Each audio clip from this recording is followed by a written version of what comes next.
recording purposes. So we've been working with particles and analyzing systems with a particle, and the particle has mass, but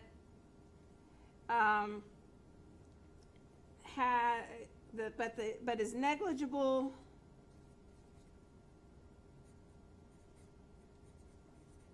in size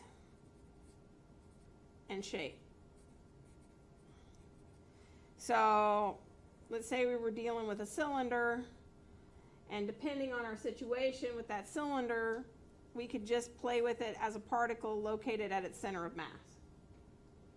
And so we've been able to do a heck of a lot of problems and a heck of a lot of analyses by looking at that. But now we're going to move to something that we're going to call a rigid body. Okay? And in a rigid body, we can no longer make the assumption that it's negligible in size and shape. We can no longer do that. And the size and shape, we can also say, the size and shape is going to matter. So what we're going to do is we're going to define our rigid body.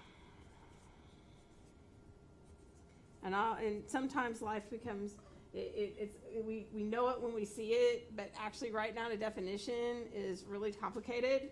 So think about this. So a rigid body can be considered as a combination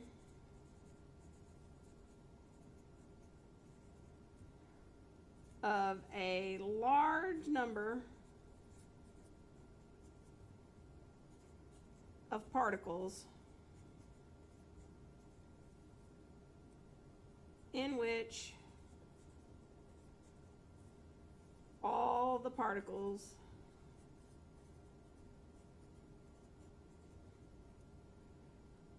remain a fixed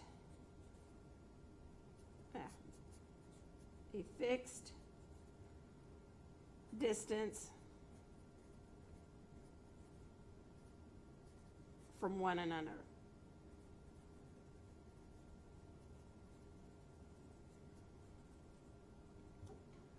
Okay? That's the first part of the definition for a rigid body. So let's take a train wheel here. So we've got an iron wheel. Okay? I've got a reference point at the center of that iron wheel, and I've got a number of particles. So here are my little particles.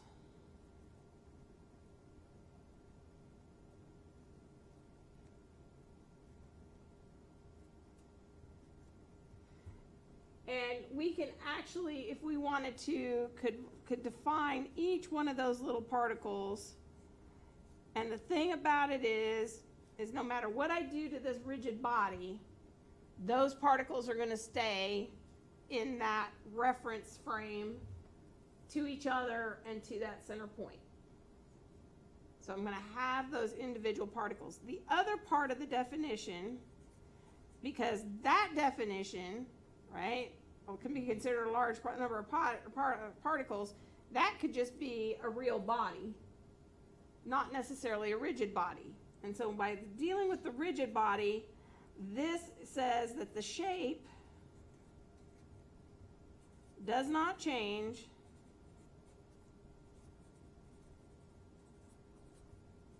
when a load is applied.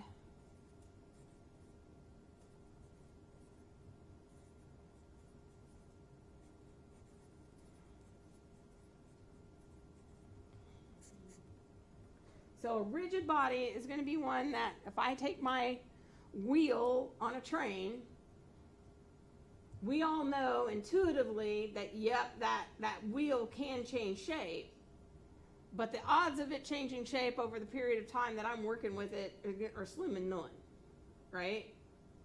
And I'm not going to deform that wheel by applying a load to it, which is different than, say, if I'm dealing with something smaller, but I can still make the assumption that it's a rigid body because my force may not be that great and I'm not going to get deformation. Because I can look at a rubber ball, and as I'm just rolling it across the floor, it's not going to change shape until it hits something with significant force, right? We know we're not going to get that deformation. So there's a lot of things now that we can look at when we're dealing with a rigid body, in that these parts are going to remain fixed. My body is going to not change when it has a force applied to it, but there are things that are going to come into play.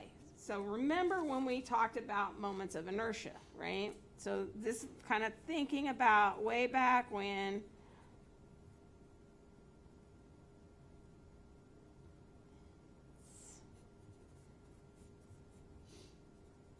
our baton, right?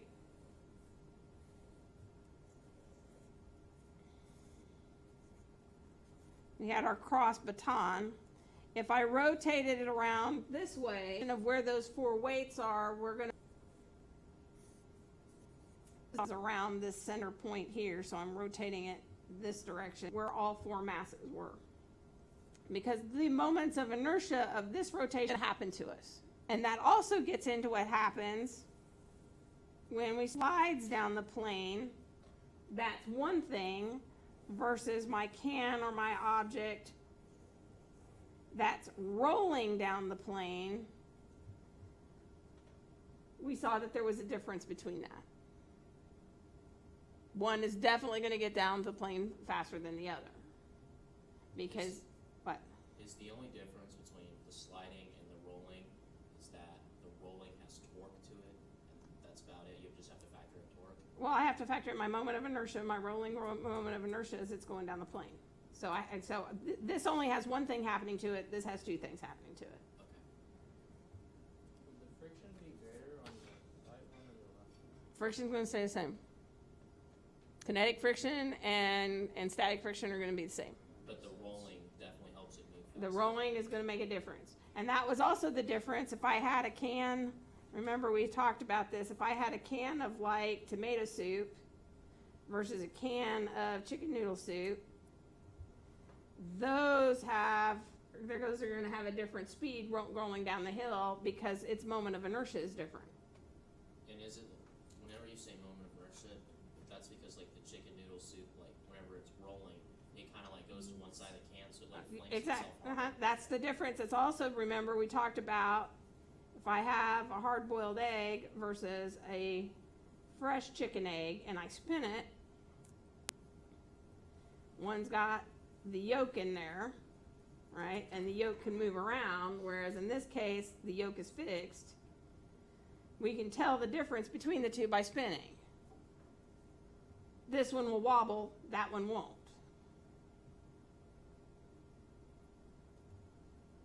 Because I have a fluid in the middle versus not, and this one actually behaves more like a continuous solid if I have condensed, a solid condensed soup like tomato soup versus the chicken noodle soup. Now, in each of these cases, you can see dealing with the object is going to make a huge difference. So just like we started with particle motion, we're going to start with kinematics.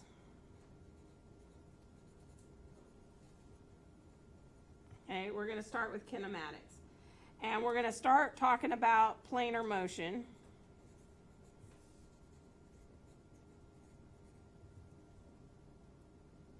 And this has been defined as, so planar motion occurs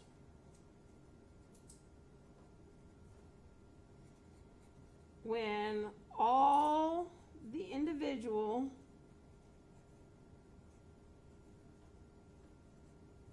particles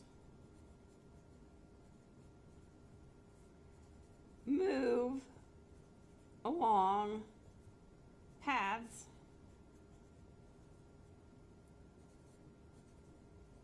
which are equidistant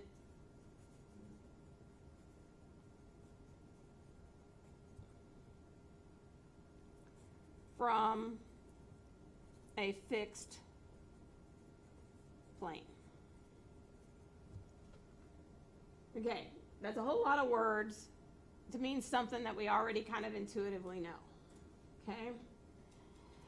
And we're talking about planar motion, but we're going to be talking about it in terms of translational, rotational, and general motion.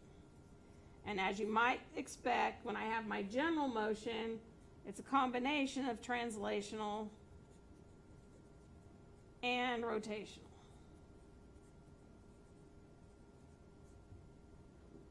Okay? It's a combination of the two. So let's start by looking at translational, because there's two things that can happen in translational motion. So I'm going to take an object, and our book kind of takes an oval type object. I'm going to have 2 points as a reference point, A and B. Bless you. Thank you. And I'm going to move my object. I'm just going to slide my object across the paper. These lines are parallel, and I'm going to end up at a final point, A and B. So it's much like this.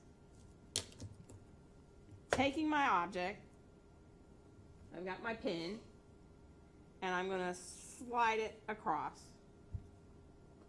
the paper. This is what we call rectilinear motion.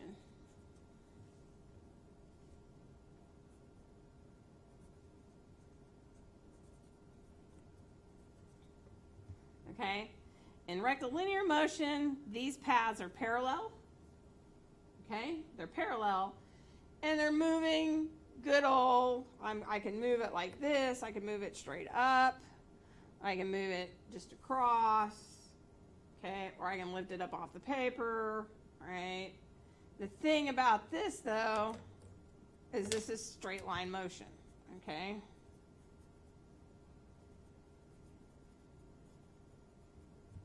So if I've got rectilinear motion, I've got straight line motion. But we know that's not always the case. Okay, so here's my starting point, here's my finishing point. I've got a point A, and I come over here to a point B, and I come over here to a point B. And I didn't draw it very well, but these have curves. Okay, and those curves, we can usually define them. They're still parallel curves. So for example, what I'm doing with my pen now is I'm traveling down a circle, okay? So I'm starting with my object here, and I'm kind of going down like a course of the arc of the circle.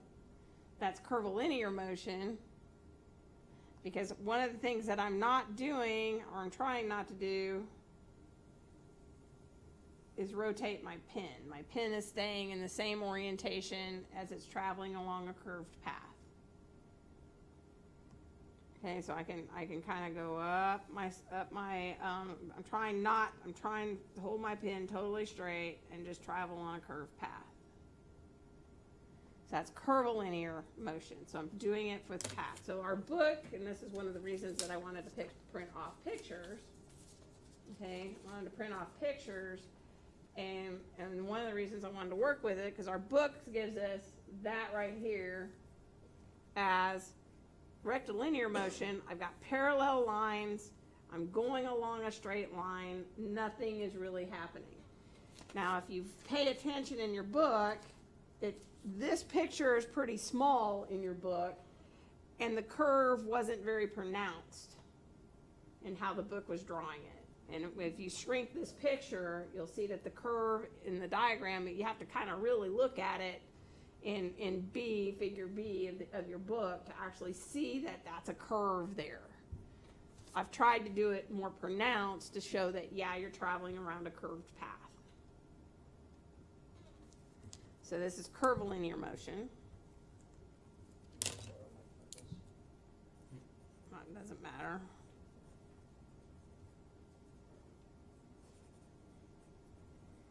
Okay, so I got my curvilinear motion. and familiar with, right? I've got my object and I'm gonna rotate it around an axis, and it doesn't have to be that axis. You know, we can rotate it around this axis. You know, we can spinning my pin around here. That's gonna be rotational motion, right? But I can also do my pin rotating it around here is rotational motion. So I can get that, I get rotational motion. This is also rotational motion, okay? And in that case, this rotational motion is I'm rotating the whole pin around my axis there. So I can do rotational motion a number of different ways. My general planar motion does something like this. Okay, so I've got my pin, and as I am moving down a curve, I'm also rotating. Okay, so that gave me, I'm going following a curved path, but I'm also rotating the object. And you can draw that picture, something like this, and it's easier to draw the picture if you're trying to draw the picture on your paper. So there's my weird football-shaped object. And my weird football-shaped object now is going to look more like this. And if I follow the point from A to A, it's going to come down like this. And if I follow the point from B to B, it's going to come down like this. But I had a rotation, right? I had a rotation from the vertical. It moved from the vertical. Here's the original axis, so I'm moving around the axis there, so I have an angle that's come into play, but I've gone down this other path, so I get a combination of that linear type motion and that rotational motion. And the picture that your book gives for this one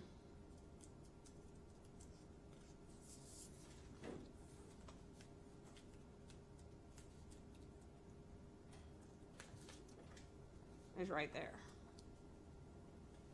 So I start with my nice circle or my nice football-shaped object, and I've moved over, but I've also had a rotation around some point on that axis.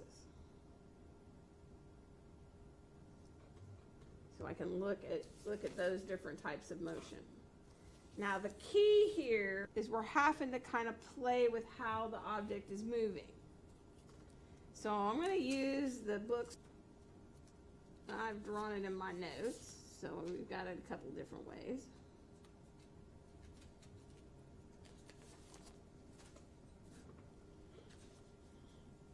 So I have some sort of fixed object, okay? This is a fixed object, and this coordinate system in my object is moving. And for ease of this discussion, let's just have it moving across the page. Okay? We're having it move across the page in a nice rectilinear motion. And I've got this object moving. But I'm moving it relative to a fixed coordinate system. Let's see if I can move this over here. There we go. So I'm moving it relative to a fixed coordinate system. And so this, at any given point, I've got RA, which is describing the position of point A on my object from that fixed coordinate system. And I've got RB defining where B is on that fixed coordinate system. But no matter what happens on my body, or the rigid body that I start out with, A to B, this is that relative position of A to B. Okay? And because it's a rigid body, if I'm looking at position B, this distance AB is going to be fixed. It's not going to change. Even if I turn my body upside down like this, that distance between A and B is not going to change because I have a rigid body. It's not going to change at all. It's constant by the definition of a rigid body. Okay? It's constant by definition of a rigid body. So if I look at it and kind of figure out what I've got, RA is describing the position of A relative to my fixed coordinate system.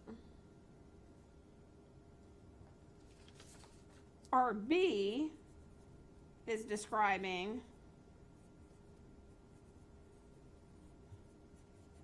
the position of B relative to my fixed coordinate system.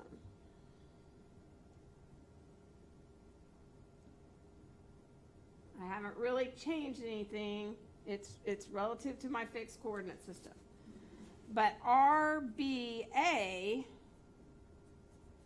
describes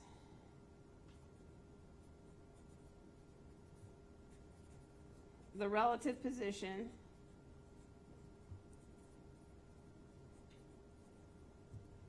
between B and A on the body.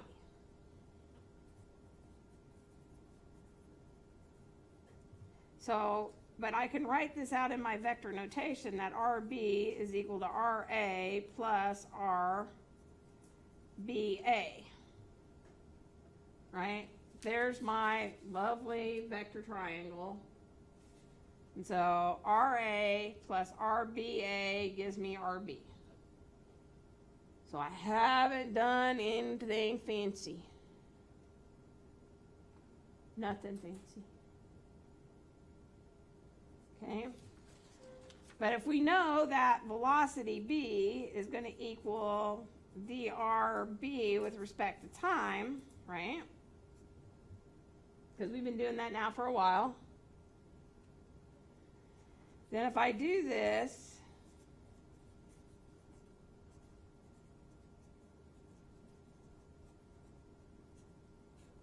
I'm going to get dRA dt plus drB of A dt.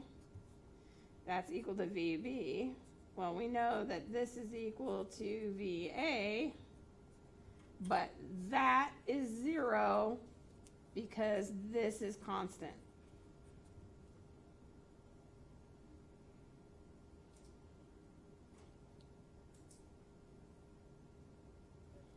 And we know it's got to equal acceleration A.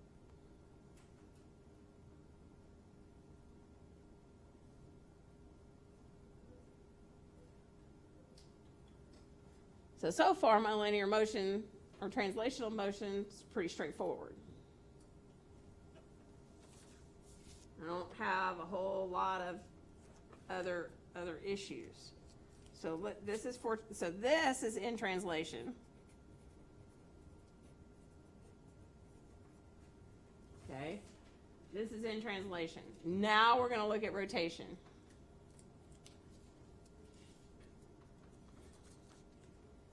Okay, now we're going to look at rotation. So I have my object. I've got an axis. Here's my weird little object. I'm going to rotate it around my axis. And as it rotates, I'm going to get a change in angle. Okay.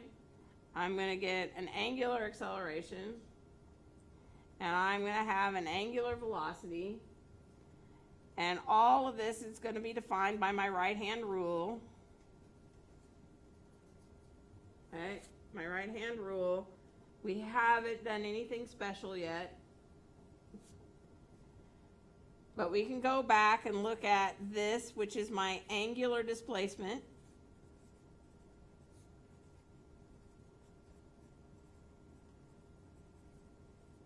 Okay, and we know that my angular velocity,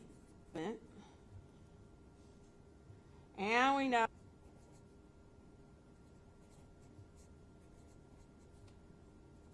so this can be either omega dot or, so I haven't done anything fancy schmancy, right? But I'm going to take this right here and I'm going to take this right here. Okay. I'm going to solve this for dt. I get d omega over alpha. If I do get rid of my dt in the middle, and so I got d theta over omega, and I have d omega over alpha, and or I get alpha d theta is equal to omega d omega. And we've seen something like that before. We saw that way back when, which has now been 3 weeks, when we started with particle kinematics. And we did our A ds is equal to V dV, right? Or A ds is equal to V dV.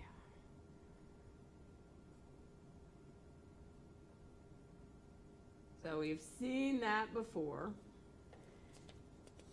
We can also go back and remember that for constant acceleration, okay, we can get omega is equal to omega naught plus alpha t, and we get the change in angle is equal to omega naught times time plus 1/2 alpha t squared. I was looking at a subscript that I've got.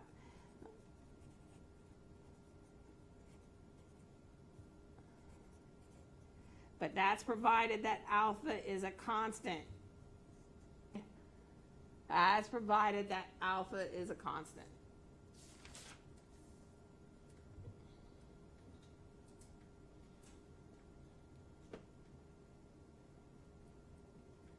So we're going to look at some things here, and we're going to play with it a little bit more. So we're going to take our object, and we're going to look at our object a little differently. And we're going to take just a circle. We'll say our object is a circle, just for cleanliness. I've got my origin point. This is the radius away. This is some point P on the edge of the circle. We're going to be rotating it along this way, and I can have a linear velocity right there.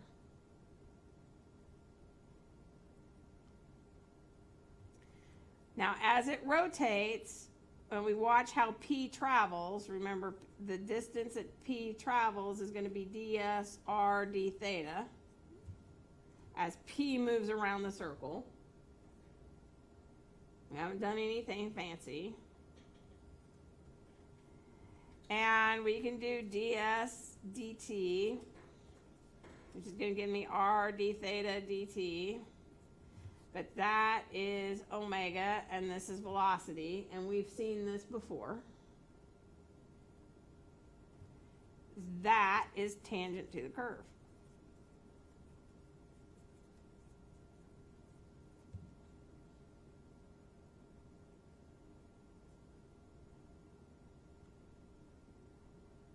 And along the way, we've also seen that V is equal to omega cross R.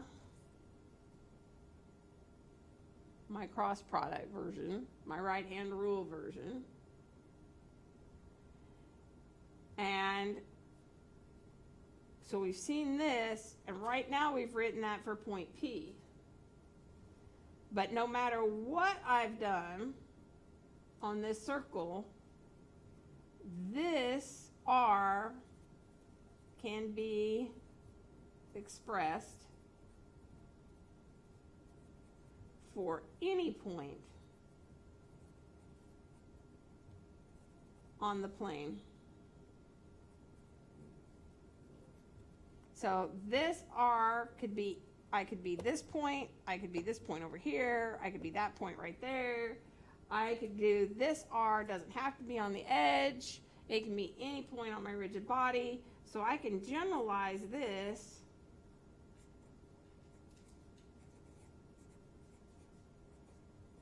to any point. Okay, I can generalize that to any point. Now, in physics, way back when, we went ahead and did dv dt, which gives me r alpha. And that gave me my acceleration. And this right here was tangent to the path. Alright, we got that part. So I could translate back between linear and angular acceleration. And we got, okay, and at some point we wrote this down, that my normal force could also be written as something like this.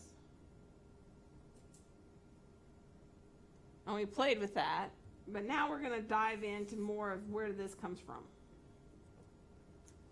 Okay, we're going to dive into more about where that comes from.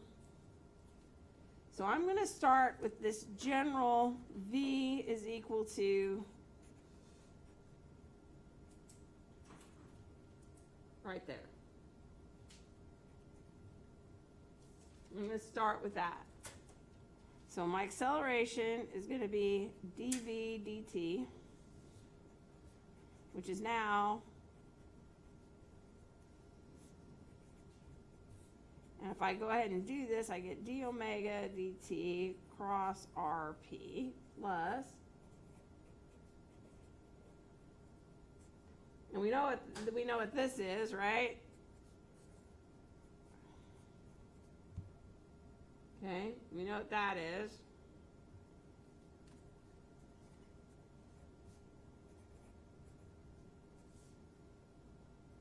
It's cross.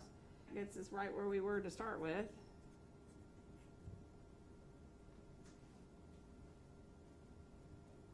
The tangential acceleration. This is my right conditions. I get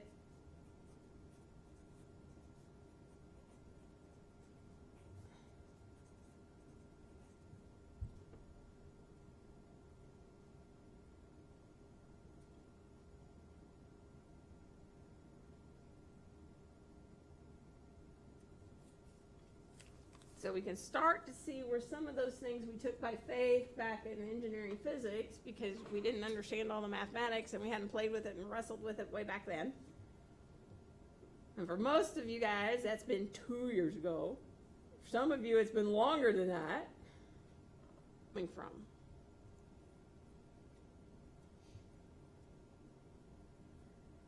So we're going to start looking at systems and how it applies to systems. So I'm going to start with a pulley system.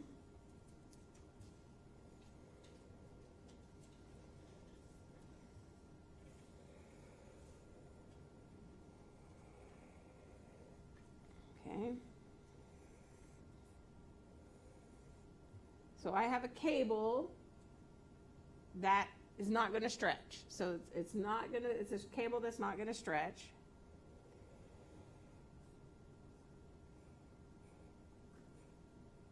I have a load that's on this other pulley.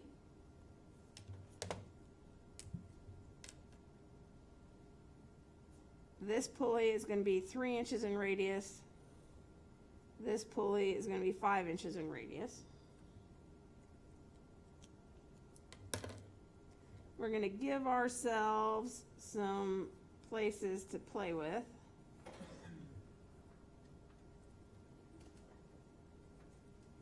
Okay, so A is going to be my center of rotation. D is the point tangent to this part of the pulley on the curve. C is the place where I'm going to control the motion. B is the weight that I'm... So what the problem is telling me is that I have a load B is connected to a double pulley. Okay, I've drawn the picture of the double pulley. The motion is controlled at location C, and at location C there is an acceleration at location C, and that's 9 inches per second squared. We have a velocity at location C of 12 inches per second. We want to determine the number the velocity and change in the position of the load after 2 seconds, and the acceleration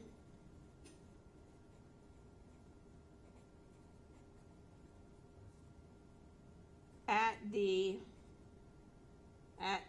t is equal to 0.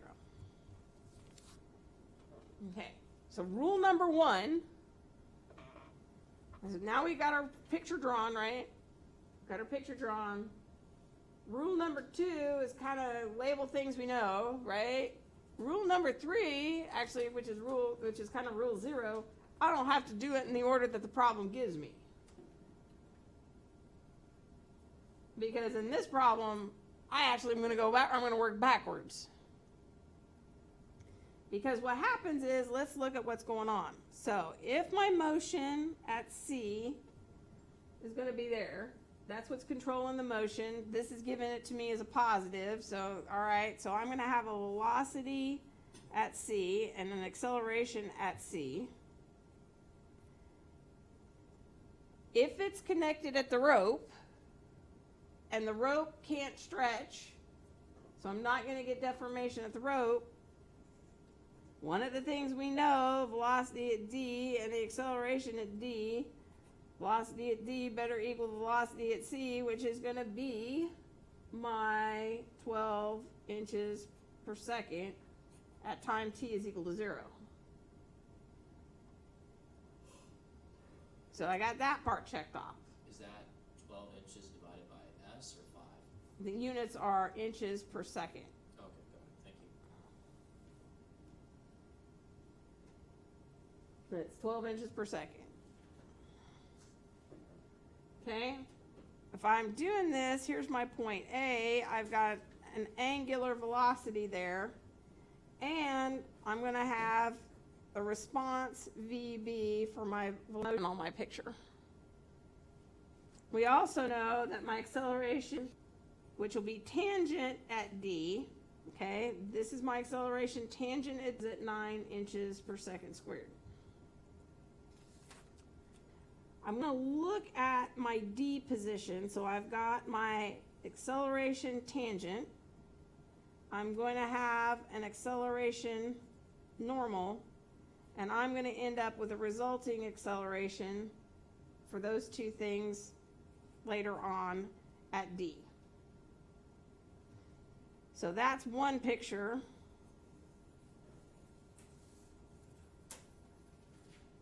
And this is another picture. I've got a third picture because now I have my motion at D. I'm going to have that, I'm going to have that, and then I'm going to have an acceleration at B. So there's the third picture that I got to deal with. So I've got 3 pictures from my original one that we've got pieces there. All right. Well, let's not make it harder than it is. I got velocity D at the initial is going to equal R omega initial. So my initial rotation is going to be the velocity at D divided by R, which is going to be my 12 inches per second divided by my 3 inches. It's going to give me 4 inches per second. My acceleration D at T is going to equal R alpha initial, right? And my acceleration initial is going to equal my ADT divided by squared divided by my 3 inches is going to give me 3 inches per second squared. Wouldn't that be in radians or inches? No, they're inches. Don't the inches cancel? For alpha, And for omega. yeah. You're right. Yep. So there'd be what instead of inches? Radians. Okay. And I end up with 1 over seconds, and I end up with 1 over second squared. Which you can actually write the radians in, or you can just leave it. It's habit for me to leave the units in.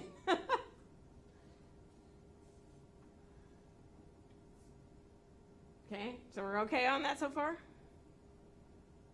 One of the things the problem tells us is that it's actually at a constant acceleration. So if it tells us it's at a constant acceleration, that means I can use these right here. So I can find after 2 seconds 4 plus 3 times 2 is going to give me 10 1 over seconds. And then I can do my change in angle, which is one of the things we wanted to find.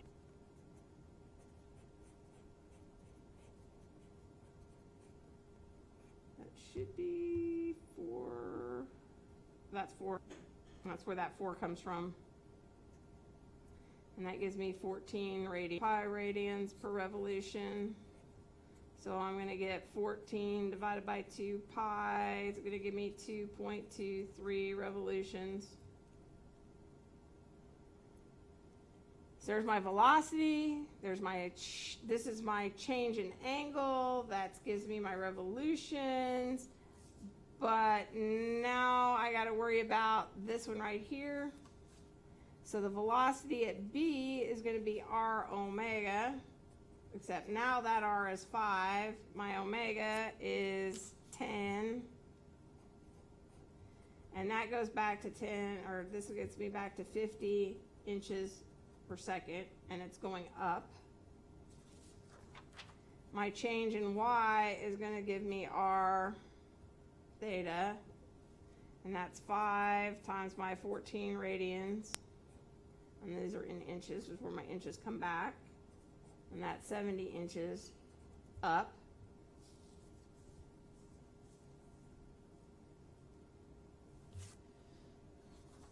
And if I want to find the total acceleration at D, which wasn't necessarily asked for in the problem. Oh yeah, it does. It gives me the total acceleration at D. I'm going to get ADN is equal to RD omega squared D, which is now 3 times my 4 squared. It's going to give me 48 inches per second squared. We already know what T was because it was given in the problem. ADT was equal to 9 inches per second squared. So I can do the total is equal to ADN squared plus ADT squared is going to give me 48.8 inches per second squared. And then the tangent, which is going to give me that angle, is going to give me my 48 divided by 9, and my angle will end up being 79.4 degrees. And that's that picture right there.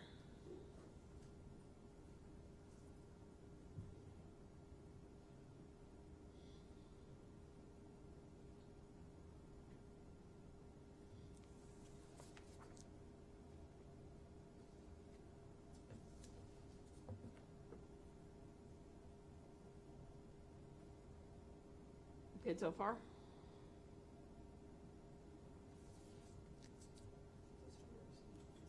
Huh? This homework seems like it's gonna be Okay. If it printed, it'll make life a lot better. If it didn't print, life's gonna get a little more complicated.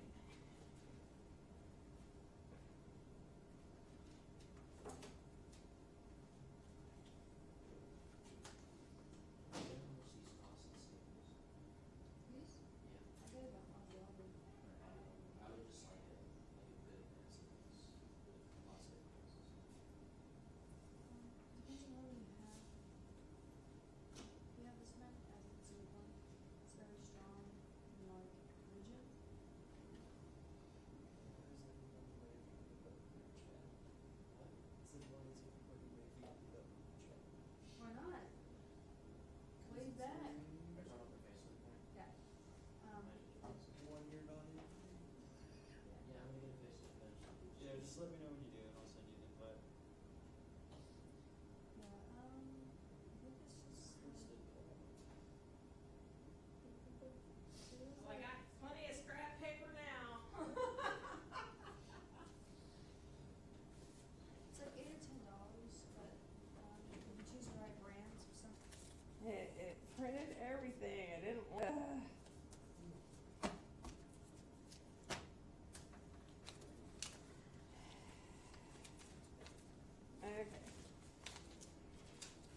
what I wanted to do. Could you have canceled the job and just started? I did cancel the job, and then I went to print selection, and it went ahead and printed the whole thing again. I hate it when it does that. It's just like, one of those things that it's gotta be, This thing, I guess. yes, it's like, that's why I hate doing it this way, cause it's just a pain. But you'll see why I wanted, Just want to be sure the instructor remembers. well, it's a lot easier, you'll see it when we see the pictures, it's a lot easier to see the pictures with a little bit more stuff, so. Alright.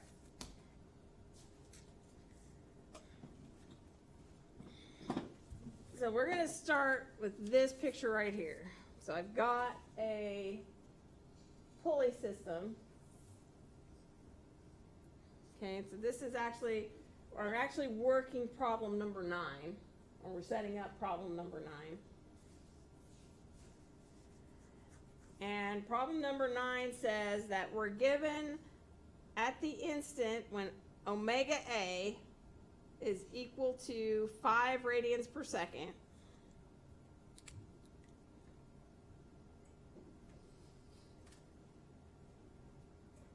So that's 5 radians per second, and alpha A, yeah, and alpha A is given as 0.8 theta radians per second squared. So we're given omega A is equal to 5 radians per second, and I'm given that alpha is equal to 0.8 1 over second squared. Determine the magnitude of the acceleration at point B. We're looking for that acceleration down here at point B on our pulley C when A rotates 3 times. So the number of revolutions is equal to 3.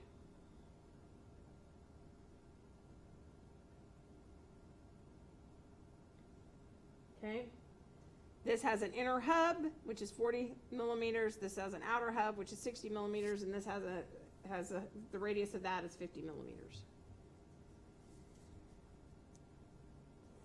We're going to start by using this right here, because we're given, this is going to go from 5 new angular velocity, and we're going from omega A squared divided by 2 evaluated from 0 to omega. This one is going to be our 0.8 theta d theta, which is going to give me my 0.4 theta squared evaluated from 0 to theta A. Oh, no, it doesn't go from 0, this goes from 5. So I'm going to go ahead and call that omega A. So I get omega A squared 2 minus 25 divided by 2 is equal to 0.4 theta squared. I'm going to get omega A squared is equal to 0.8 theta 2 minus or plus 25. So my is going to be equal to this.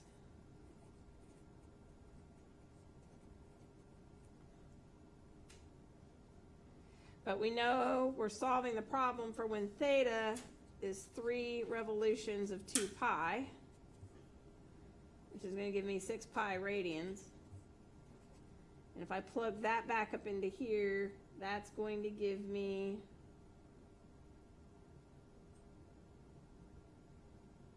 17.5 0.585 radians per, and we already knew that alpha was equal to 0.8 theta. That's my 6 pi, which is going to give me 4.8 pi radians per second squared.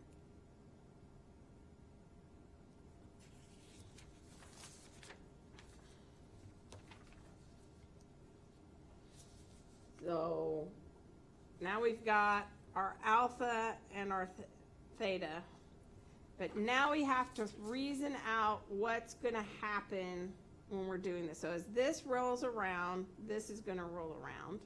So it becomes omega c RC. It's going to give me the number as I go around. And this is going to be omega a RA. So it's for every rotation here, I'm going to end up with the same movement over here. So I can figure out omega C is just going to be omega A RA over omega or RC.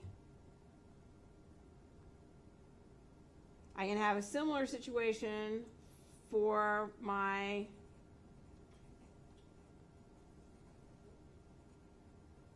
angular acceleration.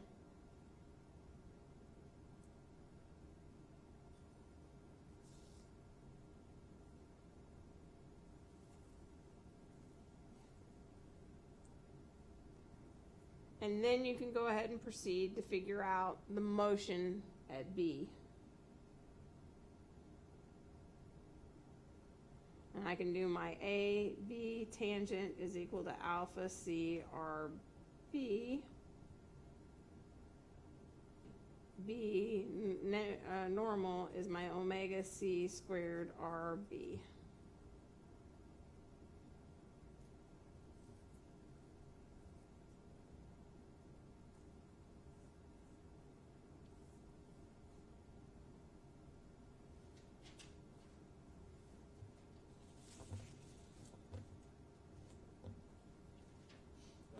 Mm-hmm. Is that alpha B tangent equals alpha C RB? Yep, that's acceleration B tangent is equal to the rotational acceleration at B.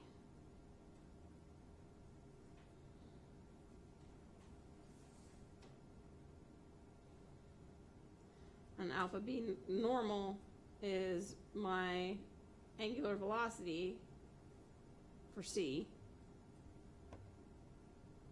squared RB.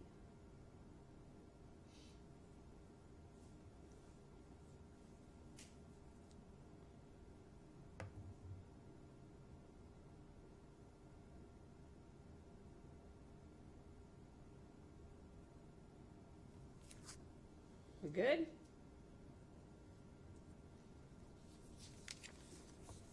Okay. Now you see why I didn't want to draw pictures.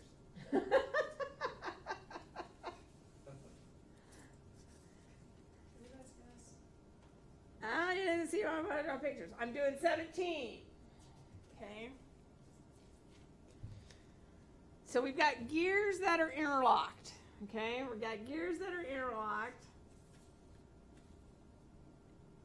And the gear at A is given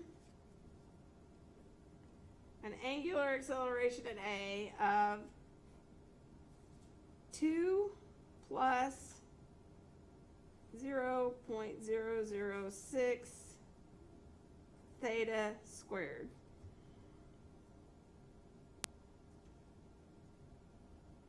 So it's 2 plus 0.006 theta squared. Theta's in radians. If the gear is initially turning, so this is going to be omega A initial, is at 15 radians per second. Determine the velocity at B after we've done 10 revolutions.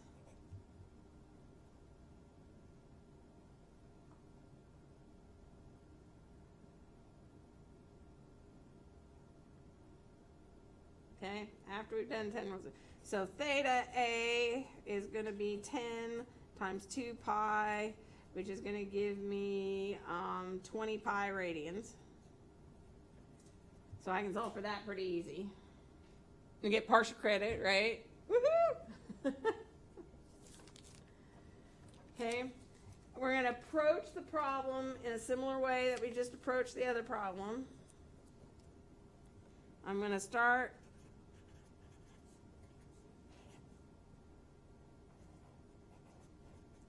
now. I'm going from 15 to my A, and I'm going from 0 to theta A, but we already know what that is. We'll plug it in later, but we already know what that is. So this works out pretty well. I get omega squared it goes from 15 to omega A. This one goes, this is a little more complicated. I get 2 plus 0.006 theta squared d theta from 0 to theta A. So this gives me 2 theta plus 0.0006 theta cubed divided by 3. Evaluated from 0 to theta A. So I end up with 2 theta A plus 0.002 cubed, and that's A. This gives me omega A divided by 2 squared minus 15 squared divided by 2.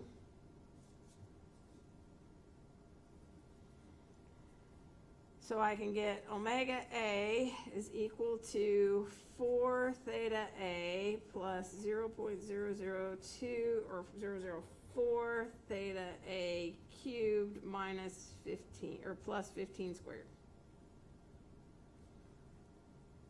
Now I can sub in, this is squared.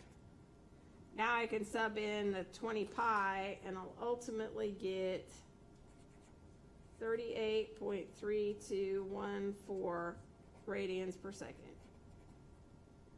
Except now it becomes a little easier. Is equal to omega A, RA, and I end up solving omega B. Because that's the problem I'm solving, is we want to determine the angular velocity. It's 21.9 radians per second.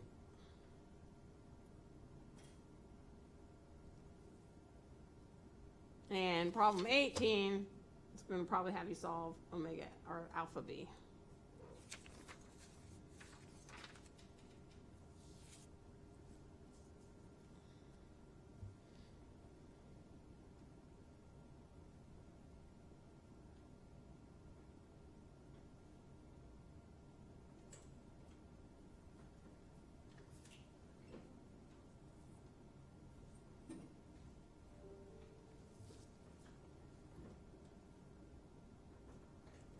Good? Yeah. All right, let's do one more. Should do like 10. I'm just kidding. Yeah, let's do all of Down them. to 10.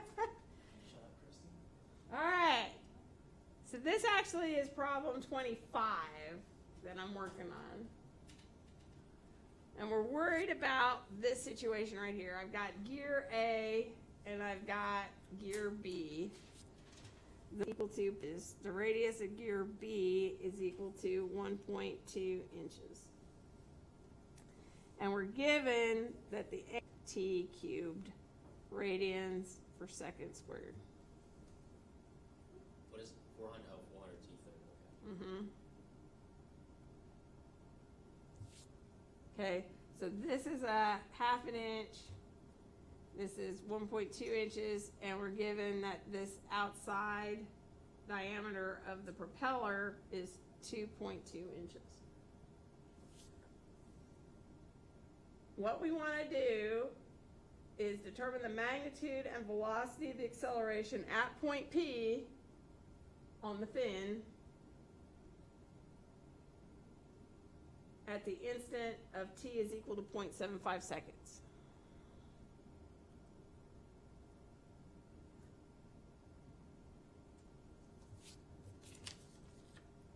So we're gonna start out with d omega dt is equal to alpha, which is gonna give me d omega is equal to alpha dt. So I can integrate from 0 to omega. The omega is equal to 400 t cubed dt from 0 to 0.75 seconds.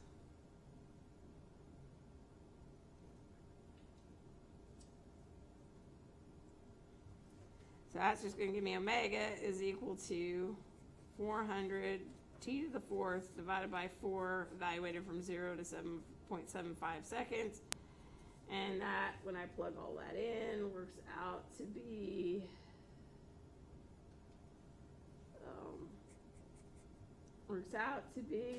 31 point,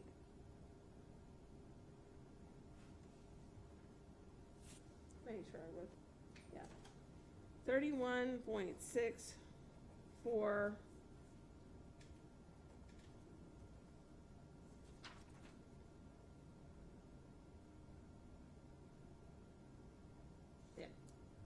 31.64 radians per second.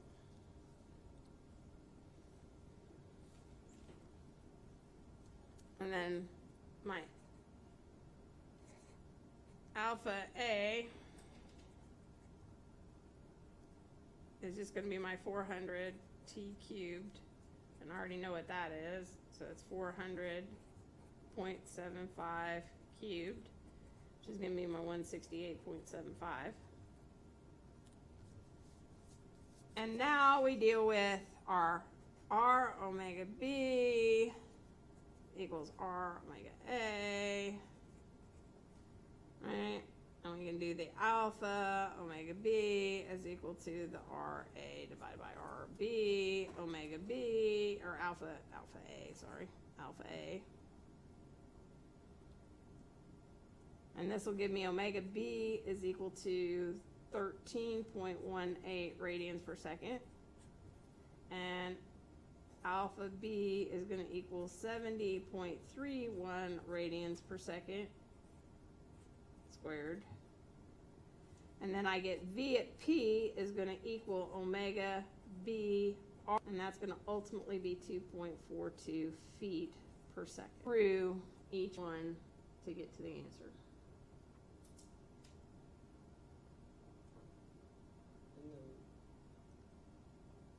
In the real world, wouldn't we have to like account for like resistance and like power and all that stuff?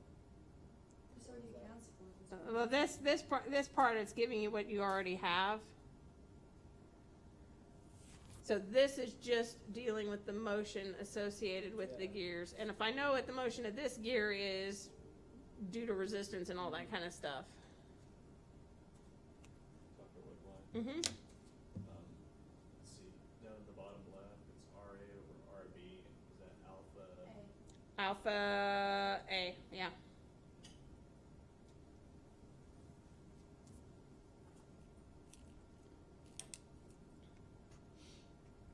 That's that one right there. And the problem was just asking for, What's the velocity of P at T? Yeah, and it asks for the velocity, and then you can go through the same analysis for the acceleration, just like we've done before.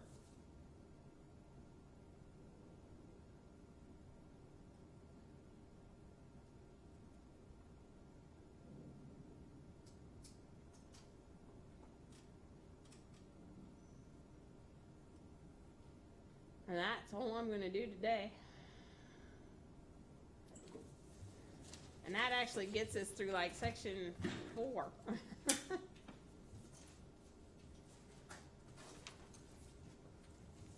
section 4? Of chapter 16, yeah. Oh.